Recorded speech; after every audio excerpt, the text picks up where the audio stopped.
So, when people talk about the aftermath of investment banking, people talk about the exit opportunities, or people will talk about the impacts on their physical health and stuff like that. But I want to talk about the psychological and neurological impacts of investment banking in my own experience.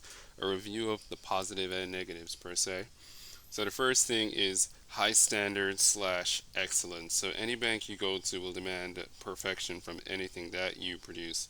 Investment banking talks about how they look for people with attention to detail, and that is no joke. Absolutely.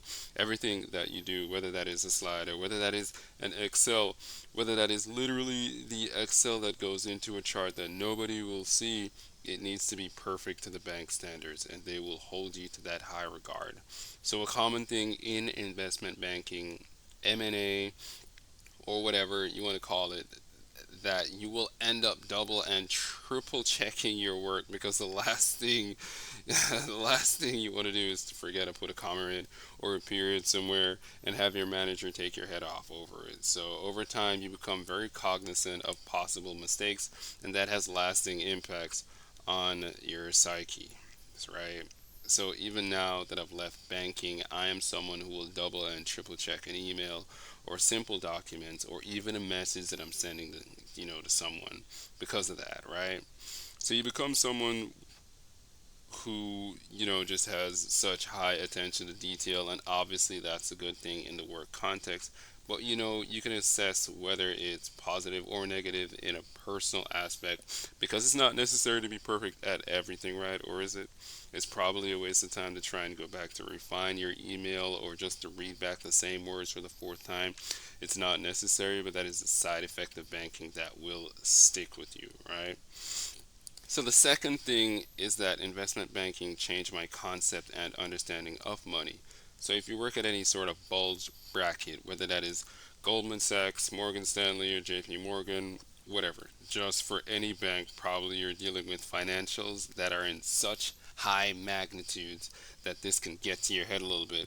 So just practically, right? Let's say you're looking, you take right an input or something like you input a number like 1.6 million or whatever in your Excel sheet. You might just put 1.6 for ease, so you don't have like a lot of zeros or whatever, and over time that number will just look like 1.6 in terms of units, even though that is millions. So as you continue your analysis, you might end up with the answer being 1,500, right? But that is not 1,500 in the same way that it would be. It would actually be 1.5 billion. That is 1,500 billion. Right. So I'd find that over time, like my concept of money would just blow up, right? Or just my concept of numbers got very warped. Like between me and my friend, we could talk about like 1.2k.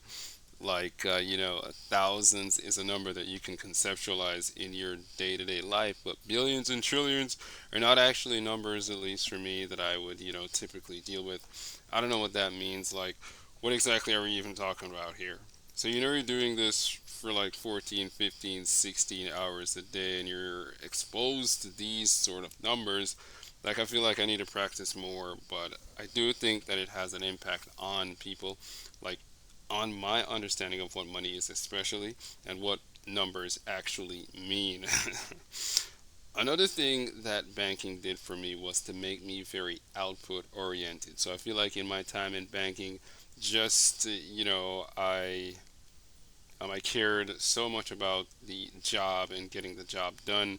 And what I realized is that nobody wanted to hear, oh, whether you don't have enough information, or whether the task is actually not possible, like the task or the objective, or whether it's going to take a really long time. People just cared about getting the answer to their desk, and I think that has sort of snuck into my personal life. Like, I'm I've become very output driven. Like, okay, how do I make sure that something is done?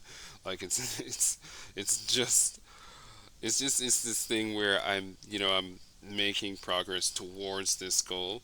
Like, I want something to be done, and I think that can be a huge positive. At the same time, it might also be a negative. in the sense that I think that I've become to expect that from people as well. So let's say, I'm in a group, I'm planning a trip or whatever, and if someone is supposed to sort out the hotels, like I'm not interested in hearing, oh, there's a problem with this or that, or like the hotel's too far, or there's a pool over there or wherever. Like I just want to see in the chat like hotel book, that type of situation. So I think there are pros and cons to it. So I think one of the most negative sort of psychological impacts of investment banking here is that it made me a lot more impatient. So, in my experience working in banking, no one really had the time to hear your sort of thinking through or spelling something out. Everyone wanted everything as quickly and as abruptly as possible, right? I think that's just because, you're so busy and it's a high stress environment. But what that meant was that I would tailor my words before speaking with senior staff. So to make sure that like I know if I had a question or something that I needed to explain, like I would literally make sure that it takes 30 seconds or less. I think maybe that's a good thing. Maybe being able to present your points succinctly is a good skill, I'm sure. But I do think when it spills over in your personal life, that it's not that great in the sense that personally, I myself, I sort of wanted people to get to the point quicker and say things faster. I think that's a really terrible trait in some cases, and it's something that, I'm going to learn to mature. I'm going to learn to mature that side of me, I think. But it did affect me for a while. So the fifth one is, I think, is a broad one too. Is worth mentioning is coping mechanisms as a whole. I do think that obviously a common one is substance usage or abuse, which some say is a stereotype of investment banking. But I think there are other things such as you notice that people start like twitching or fidgeting a lot because the job is very anxiety inducing, but it also demands of you to have a confident demeanor. So people end up sort of suppressing that anxiety, and that can manifest in a lot of fidgeting and a lot of twitching, using stress balls or whatever, or people just compulsively pacing up and down the office, like literally all day. Yeah. And I think whether that is a psychological impact being manifested in that, or whether that will continue to have an impact on that person, I'm not sure. But I do think it's worth mentioning. For me personally, I think my coping mechanism was just talking to people, just random small talk with coworkers. It just seemed to help. Like I think investment banking taught me how to talk, especially on my feet. Now, I don't know if that's a manifestation or if that's like a release of anxiety. I don't know, but that's my experience. So other coping mechanisms which I saw, which might look like, it might come out in other people in the terms of, maybe people overcompensating or whatever, like for stuff they don't get to do in their regular life, like excessive partying. I think that's quite a common one. So people will, go on long benders, let's say, whatever they get to do, this or that, they might get to do, and then they might go overboard with those things. Um, they may even go on massive splurges at the clubs, at the parties, or whatever. And I think that is probably a manifestation of something happening mentally. I don't know. But that's just my experience. I learned not to judge. Like, it's common when people use stuff too, so I don't judge.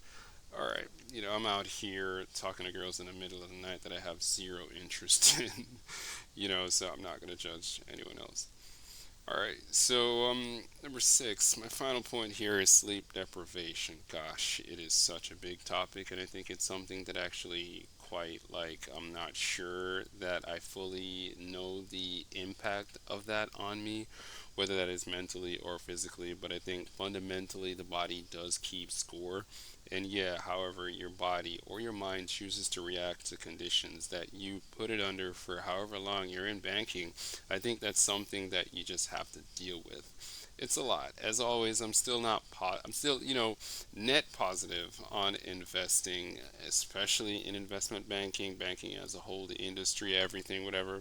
I do think it's worth highlighting some sort of psychological impact that can affect people that not enough people really talk about.